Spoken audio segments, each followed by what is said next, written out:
Número 9. Fuertes vitrificados. En el siglo XIII, un estudio oficial de las tierras altas de Escocia descubrió una antigua fortaleza de la Edad del Hierro. Si bien hay muchas fortalezas en Escocia y en Europa, esta fortaleza era diferente. Este fuerte estaba hecho de piedra, que de alguna manera se habían fusionado. Los muros de este fuerte debieron estar expuestos a temperaturas extremas que provocaron el derretimiento parcial de la mampostería. Este proceso hizo que las paredes de roca se convirtieran en vidrio en un proceso conocido como vitrificación. El fuerte se llama Dunderdale y fue construido alrededor del 500 a.C., cuando, en teoría, los humanos carecían de la tecnología para calentar muros de piedra a 1100 grados centígrados. Inicialmente, después del descubrimiento, la gente creía que quizás el fuerte se construyó sobre los restos de un antiguo volcán que lo había calentado, pero en realidad hay muchos más fuertes como este, y no solo en Escocia, sino en toda Europa. Este es solo uno de los 70 fuertes vitrificados en Escocia y 200 fuertes vitrificados en toda Europa. Los teóricos de la conspiración sugieren que una antigua superarma que aún no conocemos debe haber derretido las piedras. Los científicos pensaron mucho tiempo que algún tipo de actividad destructiva, como la guerra, derretía las rocas, pero no había evidencia de cómo. Algunos investigadores especularon que la vitrificación era una especie de ritual. Finalmente, en 2016, después de 200 años de especulaciones, 3 vulcanólogos finalmente intervinieron para tratar de ayudar a resolver el misterio. Colocaron algunas muestras de rocas en un horno de caja que imitaba la tecnología de la Edad de Hierro. El calor abrasador debilitó las piedras individuales, pero fortaleció la estructura general a convertir el mortero que mantenía las rocas juntas en una sustancia densa parecida al vidrio. Todavía no está claro por qué las personas de la Edad de Hierro hicieron esto con sus fuertes, o cómo se les ocurrió este método. Se necesitan más experimentos para comprender completamente sus prácticas de vitrificación y por qué harían esto en toda Europa. Deja tus teorías abajo en los comentarios. Número 8. Salas subterráneas. A principios de 2020, los arqueólogos israelíes descubrieron un complejo de habitaciones que estaban ubicadas debajo de la plaza del Muro Occidental en Jerusalén. Estas habitaciones fueron literalmente talladas en el lecho de roca debajo de la plaza. Es más, los arqueólogos no tienen idea de para qué se podían haber utilizado estas habitaciones, pero su ubicación es ciertamente evocadora. Están a solo 36 metros de distancia del Monte del Templo, que es un lugar sagrado tanto para judíos como para musulmanes. Dado lo icónica que es esta ubicación, ¿cómo los arqueólogos no la encontraron durante tantos años? Bueno, aparentemente este complejo ha estado ubicado debajo de un piso de mosaico blanco de un gran edificio bizantino durante los últimos 1400 años aproximadamente. El complejo se compone de 2 habitaciones separadas conectadas por un patio y escaleras, todas ellas excavadas en el lecho de roca. También hay espacios de almacenamiento, nichos cortados en roca que sirven como espacio de almacenamiento y estanterías. Los arqueólogos también encontraron una serie de artefactos allí, como utensilios de cocina de arcilla, restos de lámparas de aceite y una palangana de agua ritual. Algunos de los objetos datan de alrededor de 2000 años. Este nuevo complejo es uno de los únicos signos que quedan de la antigua Jerusalén después de que los romanos destruyeran gran parte de la ciudad. Pero, ¿por qué construyeron esta estructura? Habría costado mucho trabajo tallar tanta piedra. Los investigadores no están seguros de si era una casa o una unidad de almacenamiento, si era un edificio religioso o civil, o por qué sus creadores habrían dedicado tanto esfuerzo en hacer este espacio. Los arqueólogos esperan descubrir más sobre el edificio bizantino y más salas subterráneas en el futuro que ayuden a resolver el rompecabezas. Número 7. Espada de 3200 años. En la isla de Mallorca, frente a las costas de España, los arqueólogos descubrieron recientemente algo asombroso: una antigua espada gigante que está casi completamente intacta. Esta espada la encontraron en el yacimiento arqueológico de Tailó del Serral de Cesabelé, que se encuentra en Punt-Punyent, en Mallorca. Esta ubicación contiene una gran cantidad de estructuras de piedra llamadas talayots, todas las cuales se estiman que tienen entre 3000 y 8000 años de antigüedad. Estas estructuras nos dan mucha información sobre las culturas antiguas que vivieron allí. Este sitio se descubrió por primera vez en 1950, pero el descubrimiento de la espada se encontró recientemente en 2019. Se cree que la espada en sí se dejó allí alrededor del 1200 a.C. Eso solo hace que sea aún más sorprendente que el artefacto esté en tan buen estado. Los arqueólogos no han encontrado muchas armas en el sitio, mucho menos armas de este periodo de tiempo. Los investigadores esperan que nos ayude a comprender cómo fue la edad de bronce en esa región. Sorprendentemente, el equipo que descubrió la espada espada estaba cavando en un lugar que ya había sido explorado antes. No buscaban nada nuevo, solo esperaban construir un museo en el lugar donde la encontraron. Como es habitual entre los arqueólogos, existe cierto desacuerdo sobre por qué se dejó esta espada en el sitio. ¿Podría haber sido una ofrenda religiosa? Tal vez, o tal vez, los talayots estaban destinados a defender su tierra y la espada es un signo de fuerza. En cualquier caso, quédate atento a más información sobre este fascinante lugar. Y ahora el número 6, pero primero, ¿sabes algo más sobre estos misteriosos artefactos? Déjame saberlo abajo en los comentarios. Y si eres nuevo por aquí, asegúrate de suscribirte y hacer clic en la campanilla de notificaciones, así no te perderás los próximos videos.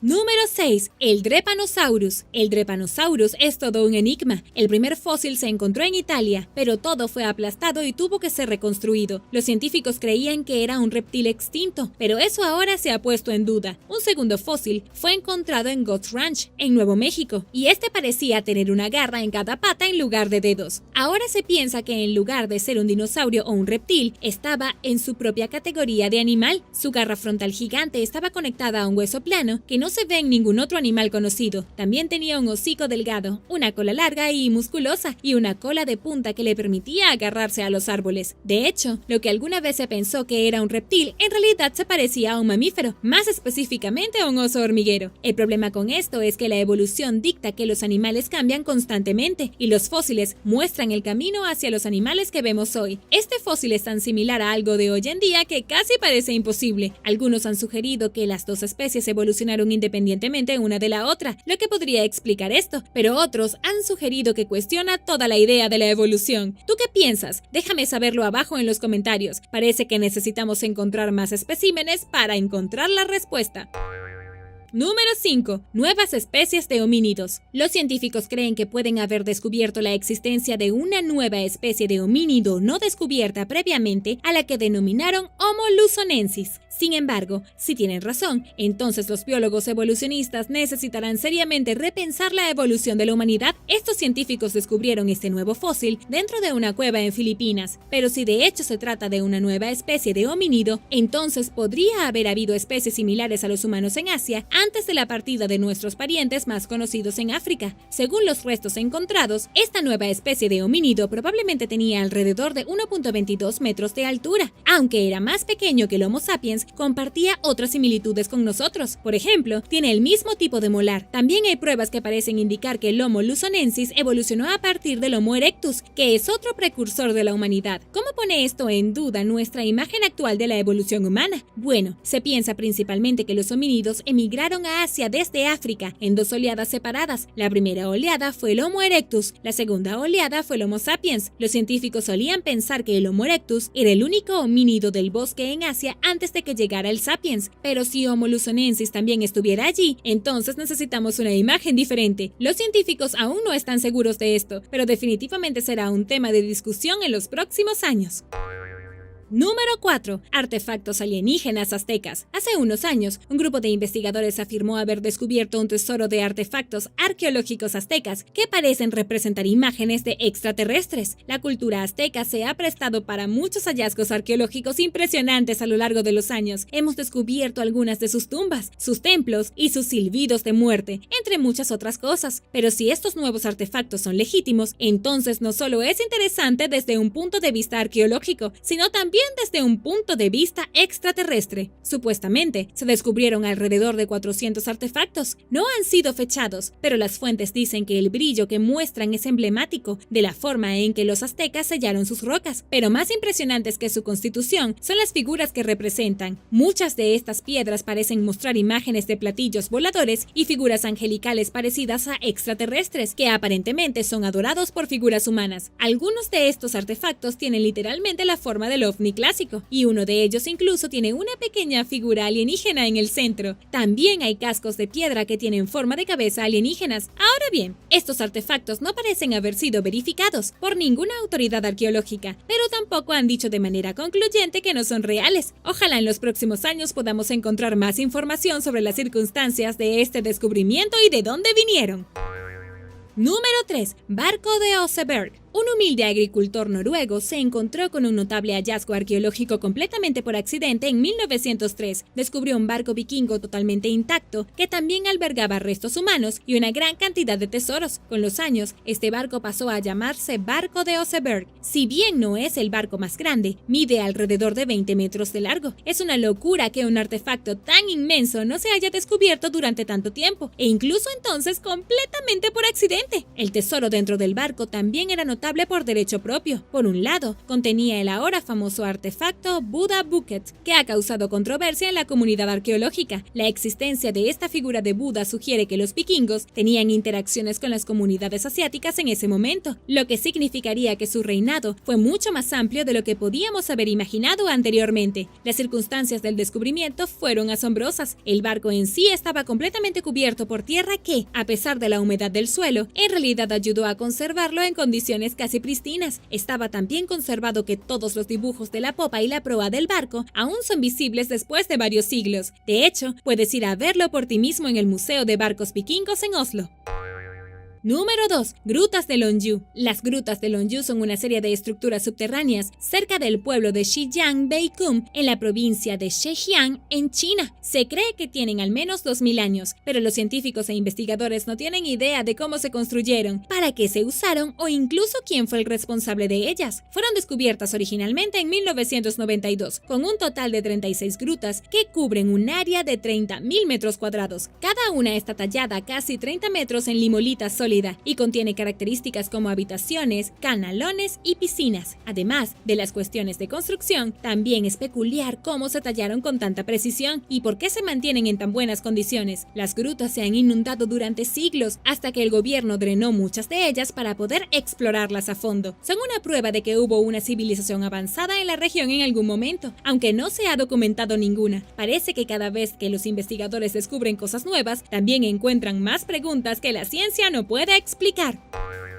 Número 1. Puerta de Plutón. La Puerta de Plutón ha sido conocida como la Puerta al Infierno, y por una buena razón. La puerta en sí está ubicada en Denizli Merkez, en Turquía, y emite una columna de gas tóxico. Hasta el día de hoy, si los animales se acercan demasiado, se encuentran con un destino trágico. Su propósito es completamente misterioso. ¿Por qué este aire es tan tóxico y para qué se utilizó? Bueno, resulta que el aire tiene casi un 53% de CO2, y también sabemos que este sitio se usó una vez de manera ritualista para rendir homenaje a los dioses de lo que sea que haya debajo. Tan loco como es este sitio arqueológico, es extraño pensar que no fue descubierto sino hasta 2013. Los expertos inmediatamente empezaron a pensar que el supuesto templo del inframundo se había descrito en algún lugar alrededor del año 500 después de Cristo, y curiosamente, la Puerta de Plutón parecía coincidir con esta descripción. Los poetas de la época habían escrito sobre un extraño lugar donde todo lo que entraba moría por dentro. La Puerta de Plutón estaba adornada por figuras con forma de chamán que inhalaban tanto gas que aparentemente eran inmunes a él. Probablemente estaban constantemente tropezando con él. En ese momento, podías comprar animales diminutos y arrojarlos por la puerta solo para verlos morir y petrificarse por dentro. A veces, estos sacerdotes llevaban toros adentro y luego retiraban sus cadáveres. Como sus narices estaban más cerca del suelo, los toros morían mientras los chamanes sobrevivían. Isópodo gigante. Estos crustáceos gigantes se parecen un poco a extraterrestres si los miras directamente a la cara. Estas cosas enormes parecen insectos gigantes, pero están relacionadas con camarones y cangrejos. También se enrollarán en una bola si se sienten amenazados. Hay casi 20 especies de isópodos gigantes que provienen del género Bathynomus y son el miembro más grande de la familia de los isópodos y uno de los crustáceos más grandes conocidos del mundo. Bathynomus giganteus es ampliamente considerado el isópodo más grande del mundo, pero es cierto que hay otras especies menos conocidas que acechan en las profundidades de los océanos Atlántico, Pacífico e Índico, que pueden rivalizar en su tamaño. Descubiertos en 1879, estas criaturas de 14 patas relativamente desconocidas siguen siendo en gran parte un misterio para los científicos. Los investigadores saben que los isópodos gigantes generalmente alcanzan hasta 36 centímetros de la cabeza a la cola, y el espécimen confirmado más grande mide 76 centímetros de largo. Su tamaño es causado por una condición conocida como gigantismo de aguas profundas. Habitando a profundidad profundidades de 500 metros o más. Estas criaturas han alcanzado tamaños poco característicos de sus parientes de aguas poco profundas. El fenómeno del gigantismo de aguas profundas, también llamado gigantismo abisal, es incluso menos comprendido que las criaturas que son conocidas por tenerlo, debido al costo y la dificultad de explorar sus hábitats de aguas profundas. Los científicos creen que numerosos factores pueden contribuir a esta afección, incluida la temperatura fría, la escasez de alimentos y tener menos depredadores. Son carnívoros y carroñeros, haciendo un trabajo rápido con los cadáveres de ballena que se hunden en las aguas. No son quisquillosos y comerán hasta que estén llenos. No tienen idea de cuándo será su próxima comida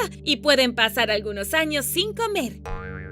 Número 9. Ballenas jorobadas. Las ballenas jorobadas se pueden encontrar en todos los océanos del mundo y tienen una de las distancias de migración más largas de todas las criaturas vivientes, y algunas viajan hasta 5.000 kilómetros desde áreas de reproducción tropicales hasta regiones de alimentación más frías. Estas criaturas de 40 toneladas pueden permanecer bajo el agua hasta media hora a la vez, buceando a profundidades de hasta 200 metros en promedio. Además de sus vastas migraciones, las ballenas jorobadas también son conocidas por su canto mágico y las largas distancias que recorren estas canciones. Actualmente, los científicos están tratando de comprender el significado detrás de la compleja serie de gemidos, aullidos, llantos y otros ruidos que estos animales hacen durante horas. Su teoría predominante es que las ballenas jorobadas vocalizan para comunicarse entre sí y buscar pareja. En un momento, las ballenas jorobadas estuvieron peligrosamente cerca de desaparecer de la faz de la Tierra, con algunas poblaciones reducidas hasta en un 95%. Una moratoria sobre la caza comercial de ballenas que entró en vigor en 1985 ha ayudado a restaurar la especie, pero las ballenas jorobadas siguen amenazadas principalmente por actividades humanas, como choques con embarcaciones, enredos en aparejos de pesca, acoso, ruido submarino y efectos en su hábitat.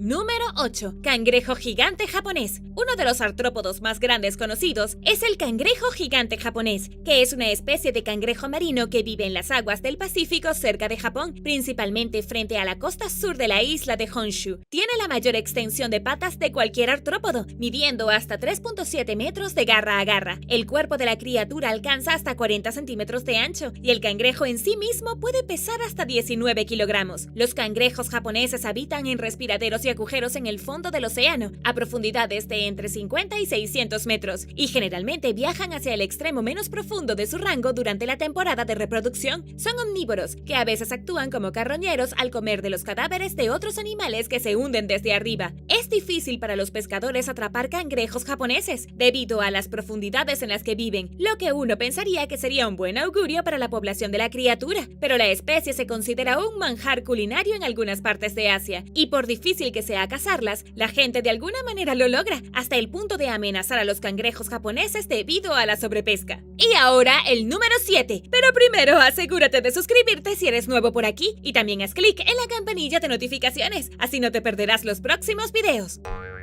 Número 7. Vallenato de Cuvier. Son los silos más largos y viven en las mayores profundidades registradas, y tienen el rango más extenso de inmersión de todas las especies de esta familia. A pesar de que se encuentran en la mayoría de los océanos y mares del mundo y se encuentran entre las especies de ballenas más avistadas, estas criaturas son difíciles de estudiar debido a su distribución profunda en alta mar y al poco tiempo que pasan en la superficie o cerca de ella. En 2014, los científicos observaron una buceando a 2.992 metros en el transcurso de 2 horas y 17 minutos. Estas ballenas se sumergen con la máxima eficiencia, exhalando primero casi todo el oxígeno de sus pulmones, lo que las hace menos flotantes, más capaces de descender rápidamente y menos vulnerables a los efectos aplastantes del aumento de la presión a medida que viajan más abajo. Tienen la caja torácica completamente flexible, lo que facilita aún más sus viajes hacia abajo mientras cazan calamares y peces que habitan en las profundidades. Los cachalotes también se sumergen regularmente, alrededor de 1.000 y 2.000 metros de profundidad. Ballenas como esta, varadas en playas o capturadas por balleneros, tienen cicatrices en forma de círculos. Estas enormes marcas circulares solo pueden ser hechas por una cosa: el calamar gigante que ataca a las ballenas mientras intentan evitar ser devoradas. Viven hasta 60 años. Por lo general, alcanzan entre 4 a 6 metros de largo y pesan entre 1.814 y 3.084 kilogramos. Como muchos otros cetáceos, la especie se ve amenazada principalmente por la caza, los choques contra embarcaciones, el enredo de aparejos de pesca y el ruido submarino.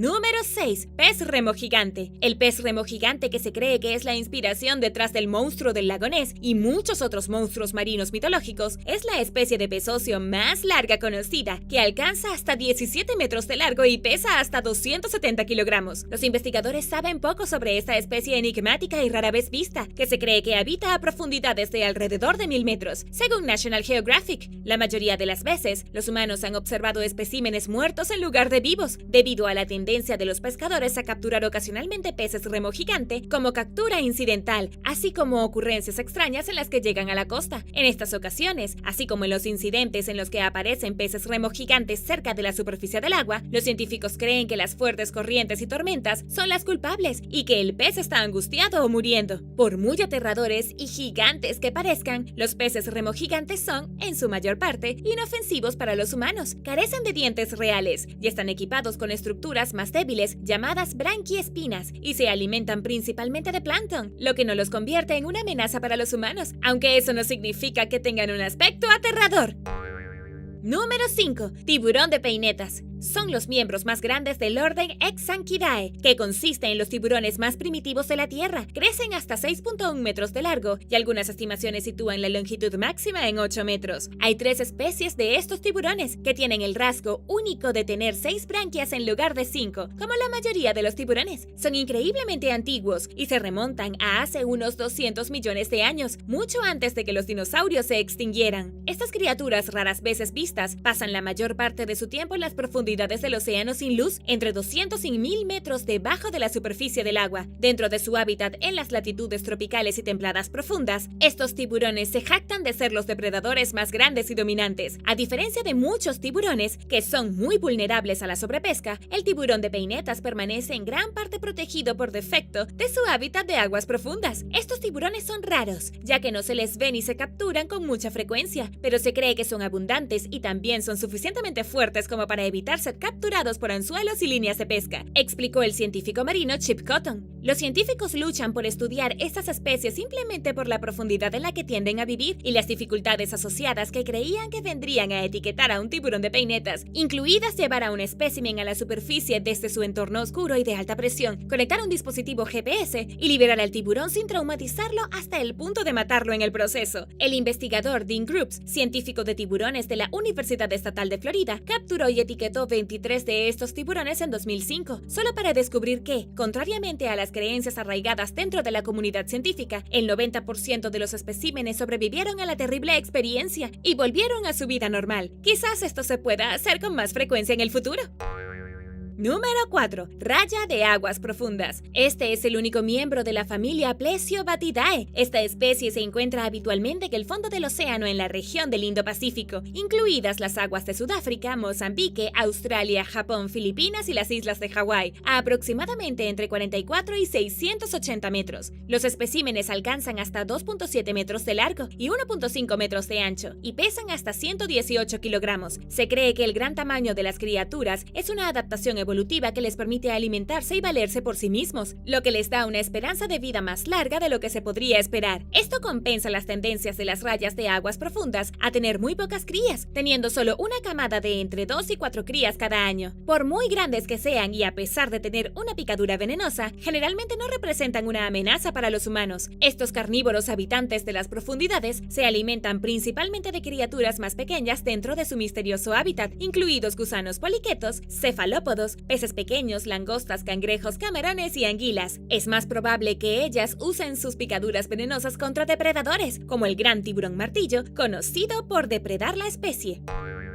Número 3. Calamar colosal. Encontrado en las aguas del mar que rodean la Antártida, el calamar colosal es el invertebrado más grande del mundo y la especie de calamar más grande en términos de masa, alcanzando una longitud combinada de cuerpo y tentáculo de hasta 14 metros de largo, pesando tanto como 500 kilogramos. También tiene los ojos más grandes de todos los animales de la Tierra. El cefalópodo más grande jamás registrado fue un calamar colosal hembra que fue capturado por un barco pesquero en Nueva Zelanda en febrero de 2007 en el mar de Ross frente a la Antártida. En ese momento, la criatura estaba al borde de la muerte, lo que llevó a quienes la capturaron a llevarla de regreso a Nueva Zelanda para estudiarla más a fondo. Se estimó que el espécimen tenía 10 metros de largo, con un peso confirmado de 495 kilogramos. Descrito por primera vez por el zoólogo británico Guy Coburn Robson en 1925, los calamares colosales apenas se entienden debido a la dificultad de acceder a su hábitat, a unos 2.195 metros debajo de la superficie del agua. Los científicos saben que los calamares colosales utilizan la bioluminiscencia o la capacidad de generar su propia luz para atraer a sus presas. También creen que estas criaturas son depredadores de emboscada de movimiento lento que usan sus ojos para detectar en lugar de cazar presas activamente. Los calamares colosales necesitan muy poca comida para sobrevivir, alrededor de 1.1 onzas de presa al día, a pesar de su gran tamaño.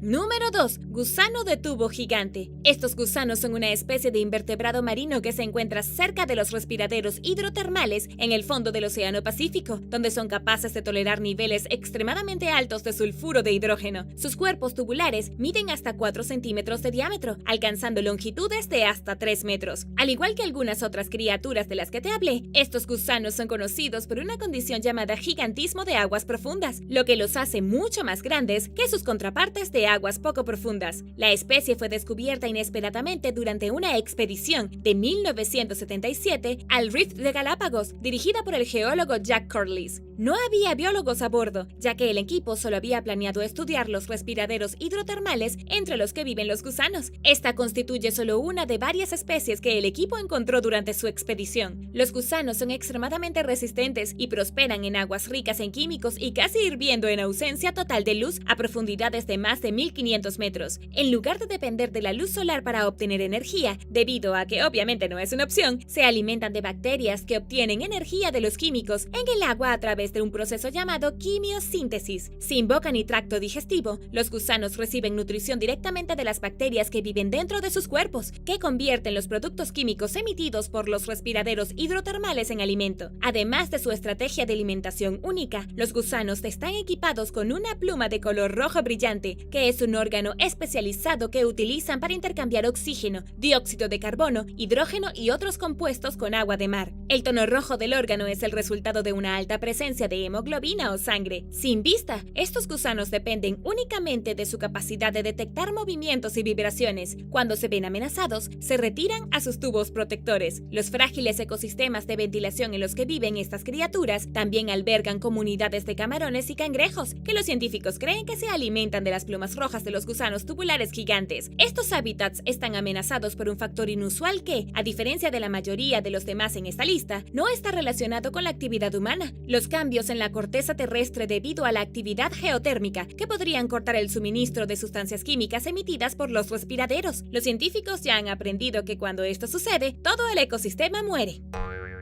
Número 1. Tiburón espinoso. Esta es una de las 2 especies de la familia Echinorynidae. Si bien no es extraño ver uno en las aguas poco profundas del Pacífico, como la bahía de Monterrey frente a California, el tiburón espinoso generalmente prefiere las aguas más frías, que se encuentran a profundidades entre 100 y 650 metros. Su estilo de vida nocturno significa que pasa la mayor parte del día descansando en aguas más profundas de la costa y migrando a áreas menos profundas por la noche, lo que se suma a la naturaleza esquiva de la criatura. Los tiburones espinosos se llaman así por los numerosos dentículos térmicos en forma de espinas que cubren partes de sus cuerpos oscuros y rechonchos. Crecen hasta 4 metros de largo y viajan a través de su hábitat a un ritmo lento, probablemente usando succión para capturar a su presa, que consiste en peces óseos y cartilaginosos, así como cefalópodos. Si bien la especie tiene poco o ningún valor de mercado, está potencialmente amenazada por la expansión de la pesca comercial en aguas profundas. La Unión Internacional para la Conservación de la Naturaleza actualmente clasifica al tiburón espinoso como datos insuficientes, lo que significa que no se sabe lo suficiente sobre su número para evaluar con precisión su estado de conservación. Los tiburones espinosos no representan amenaza para los humanos y la mayoría de los especímenes toleran la interacción humana o huyen al verlos. La Roca Verde en Hattusa. En Çorum, una ciudad aparentemente aburrida de Turquía, se encuentran las ruinas de Hattusa, la capital imperial de la civilización hitita. Desaparecieron repentinamente alrededor del año 1180 a.C., después de siglos de ejercer el poder sobre una franja de tierra que se extiende desde Siria hasta los Dardánelos en el noroeste de Turquía. Los hititas dejaron palacios, templos y otros objetos que dan testimonio de la antigua gloria del imperio, pero muchas de estas estructuras están en ruinas y los investigadores reconocen que saben muy poco sobre la sociedad. Muchos de lo que los eruditos saben sobre los hititas se obtuvo de las ruinas de Hattusa, que consisten en un palacio real, 31 templos, numerosas puertas y docenas de túneles y pasadizos ocultos. Tan impresionante como es la arquitectura de la ciudad, muchos turistas son atraídos al sitio por una gran roca verde brillante que se encuentra en el gran templo en la parte inferior de lo que alguna vez fue una próspera metrópolis. Probablemente esté hecha de roca de serpentinita, nefrita o jade, que no son infrecuentes en toda la región. Pero no es el material lo que desconcierta a los expertos, sino que es el hecho de que la roca ha permanecido en una sola pieza durante tanto tiempo y parece muy diferente a las otras cercanas. Los arqueólogos aún tienen que identificar los orígenes, el propósito y la historia de la piedra, así como la manera en que fue transportada al sitio. Los lugareños, por otro lado, la llaman la piedra de los deseos. Aún continúan los esfuerzos para resolver este misterio de siglos.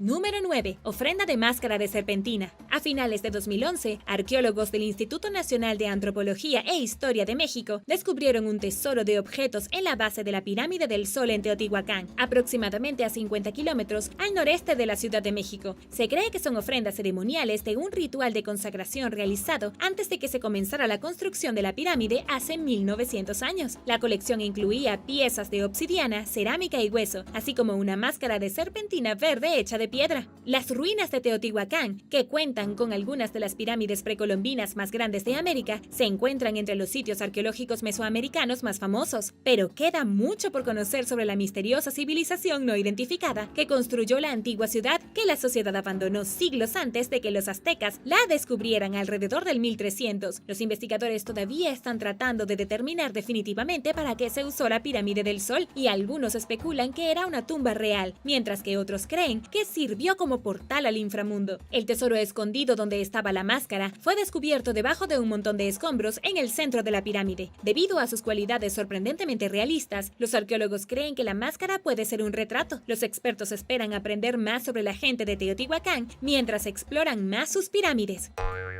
Número 8. Entierro submarino. A principios de 2011, los arqueólogos se llevaron una gran sorpresa cuando descubrieron los restos de numerosas personas del Mesolítico bajo el agua que datan de hace 8000 años. Un equipo de investigadores de la Universidad de Estocolmo y la Fundación del Patrimonio Cultural descubrió esta tumba submarina en lo que ahora es el sur de Suecia, cerca de un sitio arqueológico llamado Canaliorden. Habían estado buscando el sitio durante varios años, pero todo lo que habían encontrado eran huesos de animales. Sus hallazgos, que fueron publicados en 2018 en la revista Antiquity, explicaron que todos los restos eran cráneos, menos los de un bebé. Al menos 2 cráneos mostraban evidencia de una estaca o palo que los había atravesado en la base del mismo, y a todos los cráneos adultos les faltaba la mandíbula. Aún más extraño, los 11 cráneos de adultos contenían signos de trauma, en particular de haber sido golpeados en la cabeza varias veces. Los hombres fueron golpeados en la parte superior o frontal de la cabeza y las mujeres con lesiones por detrás. Con solo cráneos con los que trabajar, fue imposible para los expertos determinar qué causó la muerte de las personas, pero las lesiones en este caso no parecían potencialmente mortales. Curiosamente, las personas durante la era mesolítica eran cazadores-recolectores y no eran conocidos por ser violentos. De hecho, la civilización no era conocida por participar en ninguna costumbre funeraria espantosa. Se apegaron a formas sencillas y respetuosas de separarse del difunto. Las calaveras en los postes no eran lo que esperaban encontrar. Entonces, ¿qué estaban haciendo estas personas aquí y quiénes eran ellos? Hace 8000 años, este sitio de enterramiento habría estado en el fondo de un lago poco profundo, cubierto de piedras muy compactas. La suposición es que estos cazadores-recolectores clavaron estacas en los cráneos como una forma de ahuyentar a los enemigos, más que como un ritual de entierro. Prácticamente todo lo relacionado con el entierro y las extrañas circunstancias sigue siendo un misterio. Es posible que estas personas fueran transportadas aquí, pero la ubicación acuosa de los restos también fue extraña para la sociedad antigua que había enterrado a los individuos. Y ahora el número 7, pero primero asegúrate de suscribirte si aún no lo has hecho y también haz clic en la campanilla de notificaciones, así no te perderás los próximos videos.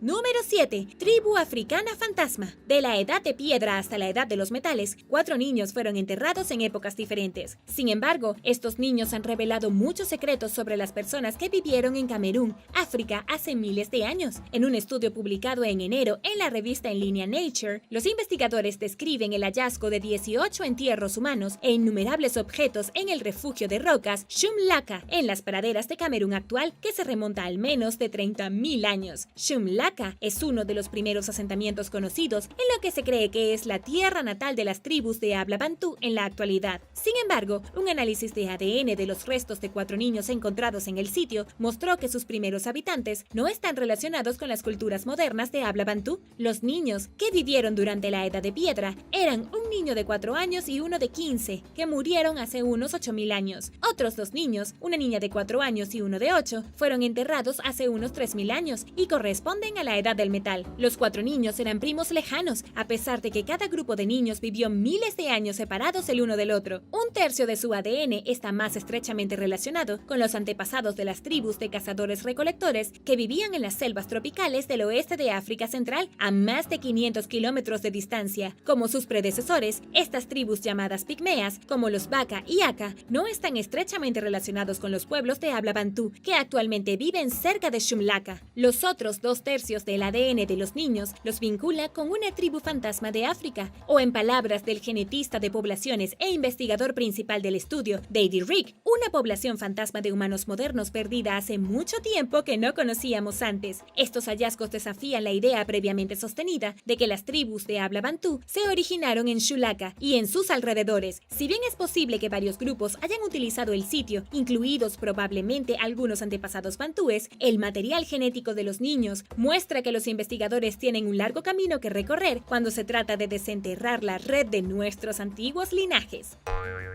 Número 6. Extrañas esculturas de piedra. Los investigadores pasaron décadas debatiendo sobre los orígenes de una serie de extrañas estatuas de piedra conocidas como la colección Lazario o Biblioteca de Agüeybana, descubiertas por un monje llamado José María Nazario en Puerto Rico durante el siglo XIX. Las figuras varían en forma y tamaño, algunas se parecen a los humanos y muchas están marcadas con símbolos que nunca se han observado en otro arte antiguo. Científicos perplejos teorizaron que las marcas pueden construir un sistema de escritura desconocido de una civilización precolombina. Mientras tanto, otros tomaron la naturaleza extraña de las esculturas como evidencia de que posiblemente fueron creadas por miembros de las 10 tribus perdidas de Israel. Muchos especularon que los objetos eran un engaño, basados en la aparentemente fantástica historia de Nazario sobre cómo encontró las figurillas en la casa de una anciana moribunda, quien supuestamente lo convocó a su cabaña en las montañas y le dijo dónde buscarlas. Sin artefactos similares conocidos con los que compararlos,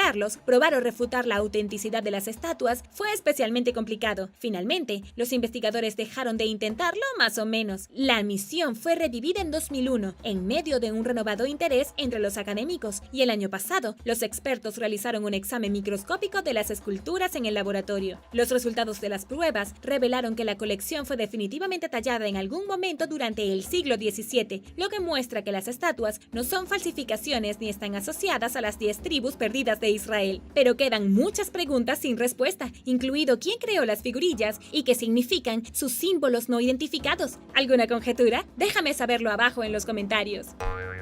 Número 5. Cascos de calavera. Un estudio impactante informó en 2019 que se encontró a bebés de hace 2100 años con cascos hechos con cráneos de niños. Publicado en la revista Latin American Antiquity, los investigadores comparten que los antiguos cráneos de bebés estaban encerrados en cráneos pertenecientes a niños mayores. Fueron encontrados en un sitio de excavación en Salango, en Ecuador. Los restos de aproximadamente 11 personas fueron desenterrados en el sitio, junto con muchos otros objetos que datan de hace aproximadamente 2000 años, una época en que la sociedad conocida como Wangala vivía allí. Esta cultura prosperó desde el año 100 después de Cristo hasta aproximadamente el 800 después de Cristo, pero muchas de las tradiciones y prácticas de esta tribu siguen siendo un misterio. 2 de los restos encontrados eran bebés con cráneos de niños mayores ajustados cómodamente sobre los suyos, como si fuera un casco. Los investigadores no saben si los niños eran parientes o por qué estos cráneos se usaron como cascos para bebés. Es el único caso conocido de restos de bebés equipados equipados con cráneos de calaveras, señalaron que muchas de las primeras culturas sudamericanas consideraban la cabeza humana como un símbolo poderoso, apuntando hacia una posible explicación del descubrimiento. Los huangalas son famosos por su cerámica que tiene representaciones realistas de rostros humanos. Quizás esta práctica o tradición funeraria estaba relacionada de alguna manera con un volcán activo cercano o con algún tipo de ritual para apaciguar a los dioses.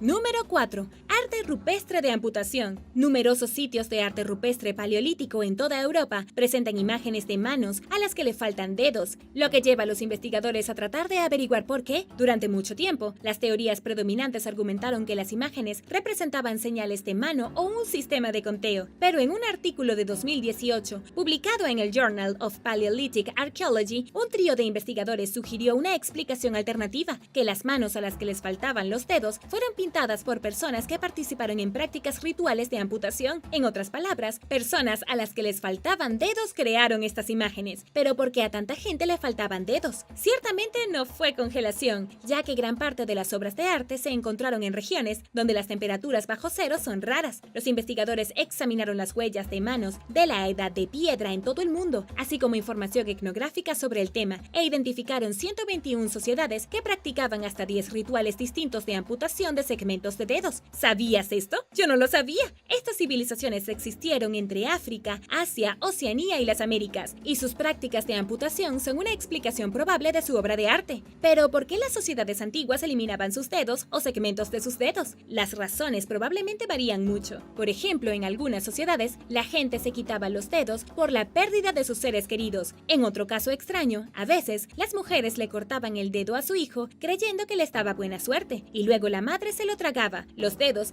también fueron amputados como castigo a criminales en muchas sociedades. A pesar de las correlaciones entre la amputación de las sociedades antiguas y la falta de dedos en su arte rupestre, no hay pruebas concretas de que la práctica de eliminar estos apéndices explique las imágenes, pero los hallazgos representan un paso importante para explicar definitivamente si estos dos factores están relacionados y exactamente cómo.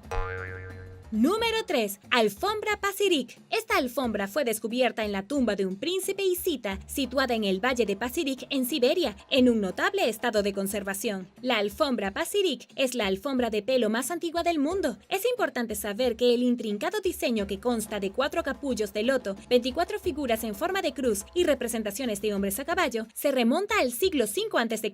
Los colores descoloridos de la alfombra alguna vez fueron tonos vibrantes de amarillo, azul y rojo. Los investigadores tuvieron la suerte de encontrarse con este fascinante objeto, ya que la tumba había sido allanada en el pasado, pero los ladrones de tumbas dejaron algo de poco valor percibido, incluida la alfombra. Sorprendentemente, los expertos tienen que agradecer a los ladrones por su conservación casi perfecta. Como resultado del saqueo, el agua se filtró en el túmulo funerario, cubriendo la alfombra. El agua se congeló y el hielo formó una capa protectora sobre el objeto, lo que le permitió mantener su estado pristino. A pesar de haber sido descubierta en túmulos funerarios escitas, los expertos no están seguros del origen de la alfombra. Puede haber venido de Persia o de Asia Central, o puede haber sido creada por los escitas nómadas que ocuparon el sitio de Pazyryk y que pueden haber copiado el diseño de una auténtica alfombra persa.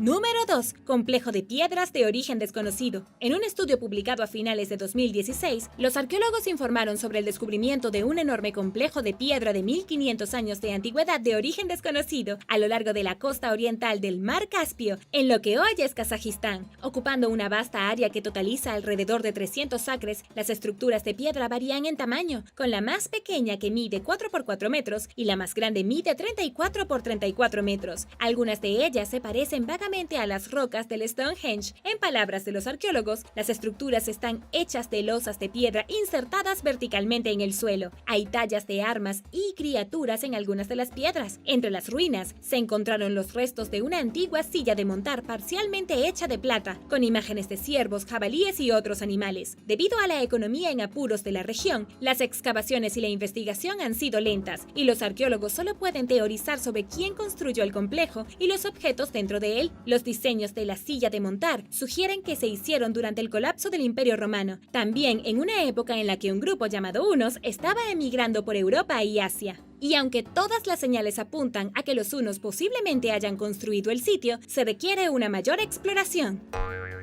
Número 1. Arte rupestre más antiguo de América del Norte. Un estudio de 2013 que analiza una serie de petroglifos en el lago Winnemucca, ahora seco en Nevada, aproximadamente a 56 kilómetros al noreste de Reno, determinó que constituyen el arte rupestre más antiguo conocido en América del Norte. Publicado en el Journal of Archaeological Science, el informe describe las formas de las tallas de piedra caliza como líneas, hoyos, remolinos, diamantes, árboles, flores y más, y cada uno mide entre 20 centímetros y 1 metro de ancho. El equipo de investigación, dirigido por el geoquímico Larry Benson, determinó que la obra de arte tiene entre 10.500 y 14.800 años de antigüedad, lo que la convierte en el arte rupestre conocido más antiguo de América del Norte. Lo que los expertos no pudieron determinar fue si los petroglifos se crearon en un periodo corto de tiempo o durante varios cientos de años, y cómo se hicieron. Su simbolismo y significado también se desconocen, y sus creadores también son un misterio, pero se cree que pueden haber sido las primeras personas en ingresar al Nuevo Mundo. Círculo de huesos de mamut. Aproximadamente a 500 kilómetros al sur de lo que ahora es Moscú, cerca del pueblo moderno de Kostenki, hay una gran estructura circular que contiene los huesos de al menos 60 mamuts lanudos, junto con los restos de otros animales, incluidos renos, caballos, osos, lobos y zorros. Con un diámetro de 12.2 metros, la estructura se remonta a hace unos 25.000 años, una época en la que nuestros antepasados del Paleolítico atravesaban una edad de hielo. Se desconoce exactamente por qué los pueblos antiguos construyeron el círculo misterioso y otros similares que se han encontrado cerca. Probablemente obtuvieron los huesos de cementerios de animales, según los investigadores, que publicaron un estudio sobre el tema a principios de este año. La madera carbonizada y los restos de plantas blandas en el sitio sugieren que las personas quemaron madera y huesos como combustible y que buscaron plantas comestibles en medio del clima gélido que dominaba el paisaje en ese momento. La teoría de la ubicación elegida para la estructura es que puede haber contenido un manantial de agua dulce que ofrecía agua potable líquida, que era difícil de conseguir en el ambiente helado. Sin embargo, sitios como este están ayudando a los arqueólogos a comprender mejor cómo los humanos sobrevivieron al frío glacial de una edad de hielo sin las comodidades modernas con las que nosotros podemos contar, como la calefacción, la electricidad y el agua corriente. Es difícil siquiera imaginarlo ahora, aunque como está yendo el 2020, si comienza mañana una edad de hielo ni siquiera me sorprendería.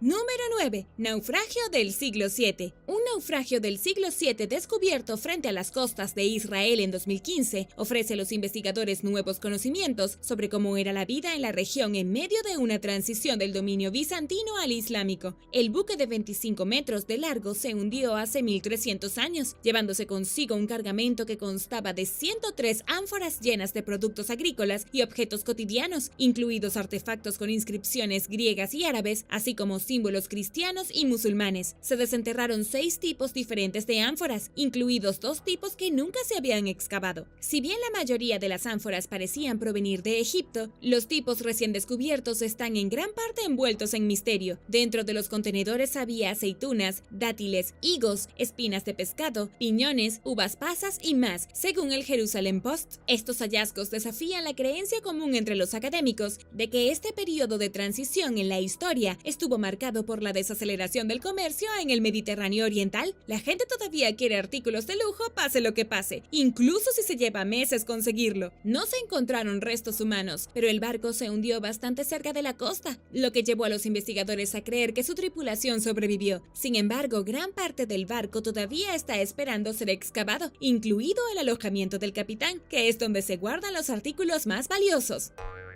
Número 8. El sitio de la batalla de Arsuf. La batalla de Arsuf fue una pelea icónica durante la Tercera Cruzada, durante la cual las fuerzas cristianas lideradas por Ricardo I de Inglaterra, también conocido como Ricardo Corazón de León, derrotaron a las tropas de un hombre mejor conocido como Saladino en el año 1191. Hasta hace poco, la ubicación de esta batalla, que ocurrió hace más de 800 años, estaba completamente perdida en la historia. Usando una combinación de registros históricos, arqueología y técnicas innovadoras, el arqueólogo israelí, el Dr. Rafael Lewis, identificó un área específica donde cree que tuvo lugar la batalla de Arsuf. Al describir la naturaleza complicada de esta tarea, el Dr. Lewis dijo al Jerusalem Post: en la mayoría de los casos, la disciplina considera periodos prolongados de décadas, sino de siglos. Sin embargo, el área de la arqueología del campo de batalla se enfoca en eventos que duran solo unas pocas horas o como máximo unos pocos días, cuyos sitios son, por lo tanto, difíciles de investigar arqueológicamente. Y eso es un buen punto. Donde faltaba evidencia histórica y arqueológica, los datos ambientales ayudaron al Dr. Lewis a llenar los vacíos necesarios para determinar dónde ocurrió la batalla de Arsuf. Analizó factores como la cantidad de horas de luz de día disponibles para los soldados que viajaban, así como la temperatura, la humedad, la dirección del viento y cuando salía el sol lo suficientemente alto como para estar fuera de los ojos de los arqueros. Estas condiciones, junto con el paisaje de la época, así como los caminos, permitieron a Lewis concluir que las tropas de Saladino creían erróneamente que el ejército de Ricardo I marchaba tierra adentro hacia Jerusalén en lugar de hacia Jaffa, colocando a sus fuerzas cristianas en una posición ventajosa para ganar la batalla. Los objetos descubiertos del presunto lugar de la batalla, que fueron recuperados durante las etapas finales de la investigación, coinciden con la teoría de Lewis sobre dónde ocurrió. En lo que respecta a la victoria de las fuerzas de Ricardo I, personificó el dicho sobre que alguien puede ganar una batalla pero no la guerra. Ricardo I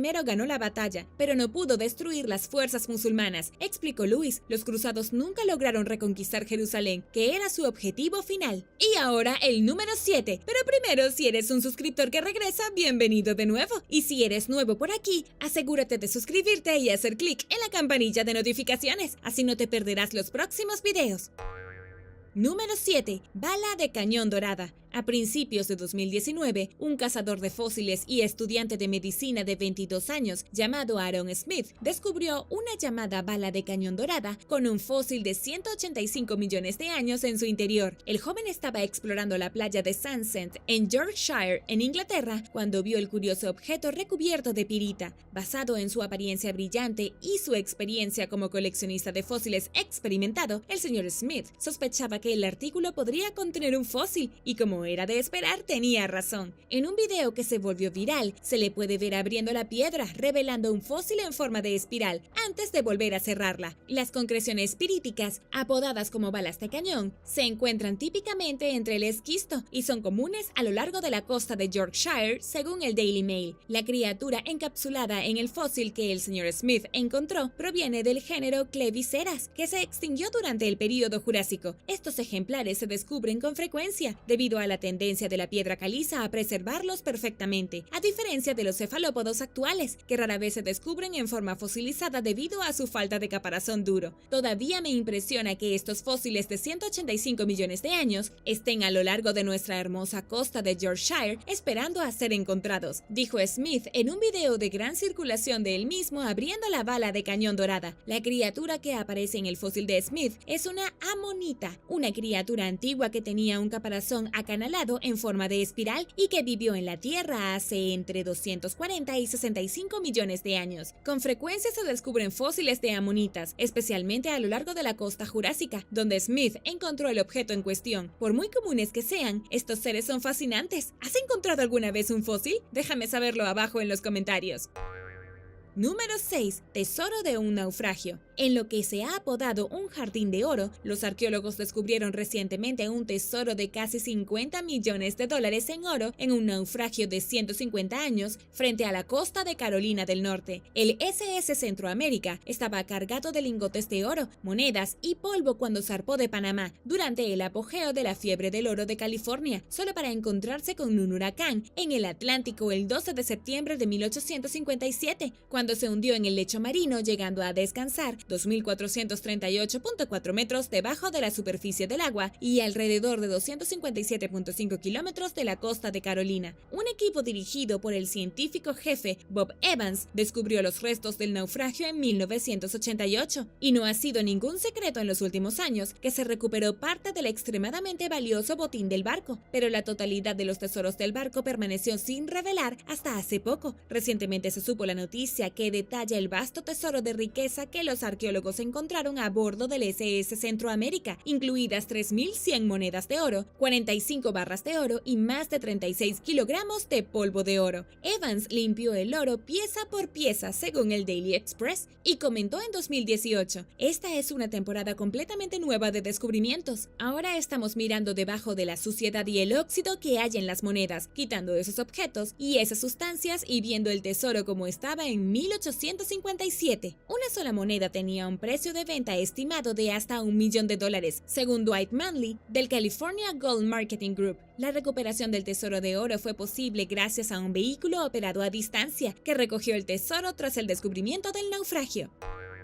Número 5. Pistas sobre la tumba perdida de un faraón. A principios de este año, los egiptólogos anunciaron el descubrimiento de un cofre antiguo de poco menos de 3.500 años en el complejo de Deir el-Bahari, de templos mortuorios y tumbas al otro lado del Nilo, desde la ciudad de Luxor. Uno de los objetos que fue desenterrado fue un cofre de piedra que contenía la inscripción de Tutmosis II, un faraón cuya tumba permanece sin descubrir hasta el día de hoy, en un lugar que hasta ahora evade a los historiadores y otros expertos. El objeto en cuestión es una caja de cerámica que se encontró enterrada dentro de una caja de madera más grande y envuelta en 4 capas de lienzo de lino. La caja de cerámica está cubierta de numerosos jeroglíficos, incluido uno de los varios nombres de Tutmosis II, que ofrece una pista sobre la identidad del propietario del llamado depósito real. Tutmosis II era el esposo y hermanastro de Hatshepsut, la llamada reina que sería rey. Murió durante su adolescencia después de gobernar durante solo 3 años, desde 1482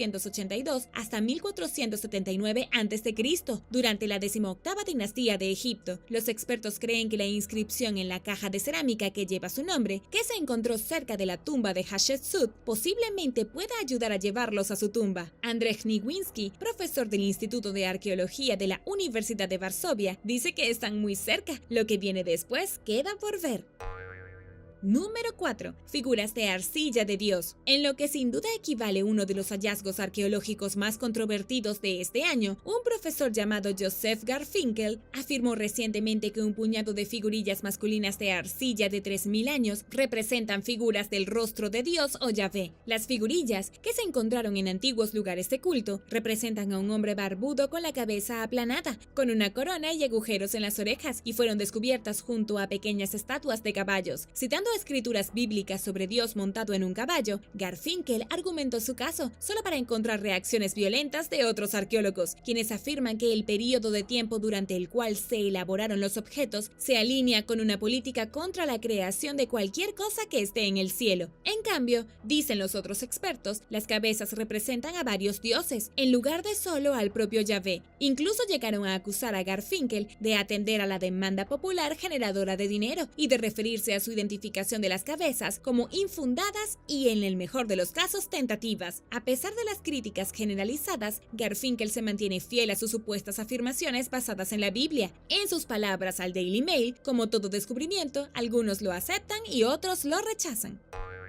Número 3. Naufragio de hace 500 años en perfectas condiciones. A finales de julio de este año, los arqueólogos encontraron un naufragio de hace 500 años en el mar Báltico, frente a la costa sueca, con el casco intacto y los mástiles todavía en su lugar, como si el tiempo se hubiera detenido perfectamente desde que se hundió el barco. Los expertos se han referido a él como probablemente el naufragio mejor conservado de su periodo descubierto en los últimos tiempos. El barco, que fue detectado por primera vez en 2009 por la Administración Marítima de Suecia, tiene que agradecer a las frías y saladas aguas del mar Báltico por su notable estado de conservación. Está en perfecto estado. El arqueólogo marino y experto en arqueología de aguas profundas, el Dr. Rodrigo Pacheco Ruiz, explicó: este barco es contemporáneo con la época de Cristóbal Colón y Leonardo da Vinci, pero demuestra un notable nivel de conservación después de 500 años en el fondo del mar, gracias a las aguas frías y salobres del Báltico. Dijo que es casi como si se hubiera hundido ayer, mástiles en su lugar y casco intacto. Todavía en la cubierta principal hay un hallazgo increíblemente raro: el bote, utilizado para transportar a la tripulación hacia y desde el barco, apoyado contra el mástil principal. Es una vista realmente asombrosa. Nadie sabe por qué se hundió el barco, pero se han dado varias teorías, incluida la posibilidad de que una enfermedad matara a la tripulación o que abandonaran el barco, por cualquier motivo que consideraban apropiado en su día.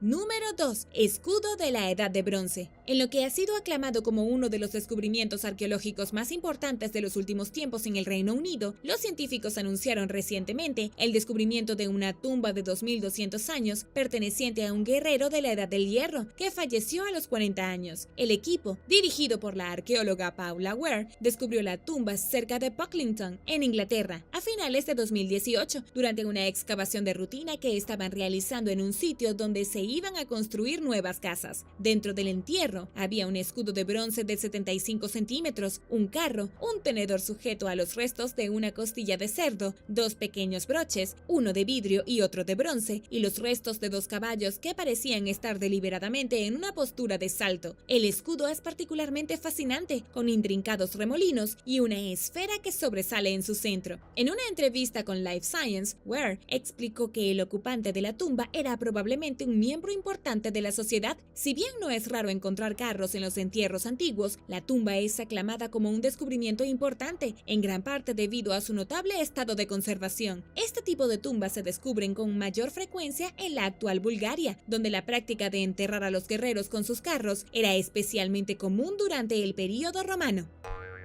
Número 1. Cascos de calavera. En un sitio arqueológico llamado Salango, en la costa central de Ecuador, entre 2014 y 2016, los científicos descubrieron una tumba de 2100 años que contiene los restos de 9 personas, incluidos 2 bebés, que llevaban cascos hechos con cráneos de niños mayores. El inquietante descubrimiento es el único caso conocido de cráneos de niños que se utilizan como cascos, según un estudio publicado en la revista Latin American Antiquity. Junto con los restos humanos, la tumba contenía figurillas de piedra ancestrales que probablemente estaban destinadas a proteger a los ocupantes de la tumba en el más allá. Los investigadores no están seguros de las causas de la muerte de los bebés y los niños, pero creen que los cascos ajustados aún tenían carne cuando se colocaron en la cabeza de los bebés. Además, se encontró un hueso llamado falange de la mano encajado entre la cabeza de un bebé y su casco, y los arqueólogos no saben explicar por qué o a quién pertenecía el hueso. No hay otro descubrimiento como este en ningún lugar de la Tierra, y los científicos se preguntan si quizás los niños estaban relacionados. Se espera que las pruebas de ADN y otros análisis proporcionen más información sobre el extraño entierro, incluido a quién pertenecen los huesos y por qué estos cascos se colocaron en la cabeza de los bebés. Es más probable que fuera un ritual mortuorio infantil único en algún tipo, pero no está claro por qué estas personas hicieron esto. Gracias por ver el video. ¿Cuál fue tu descubrimiento favorito? Déjame saberlo abajo en los comentarios. Y no olvides darle me gusta al video. Asegúrate de suscribirte antes de irte y nos vemos la próxima vez.